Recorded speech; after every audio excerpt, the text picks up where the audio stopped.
Asian গেমছত 41 বছৰৰ পিছত স্বৰ্ণ পদক জয় ভাৰতৰ ড্ৰেছেজ টিমৰ। মঙলবাৰে অনুষ আগৰৱালা, হৃদয় বিপুল, দিব্যাকৃতি আৰু সুদীপ্তি হাজেলাৰ ভাৰতীয় দলে ঐতিহাসিক সোণৰ পদক অৰ্জন কৰি ইতিহাস সৃষ্টি কৰে। বৰ্তমানলৈকে এছিয়ান গেমছত ভাৰতে 20টা পদক লাভ কৰিছে। ইয়াৰে 5টা স্বৰ্ণৰ পদক, 5টা ৰূপৰ পদক আৰু 10টা ব্ৰঞ্জৰ পদক।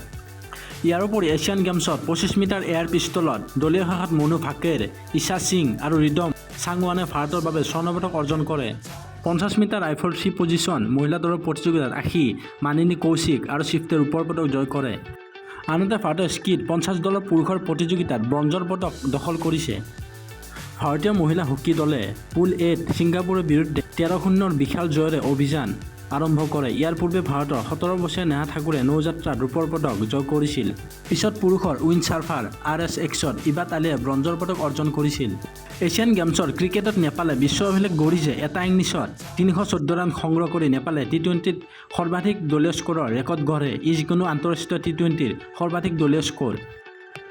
8টা ছিক্সাৰৰ সহায়ত মংগোলিয়াৰ বিৰুদ্ধে দ্ৰুততম অৰ্ধশতক অৰ্জনৰ ৰেকৰ্ড গঢ়ে নেপালৰ দীপেন্দ্ৰ সিঙে।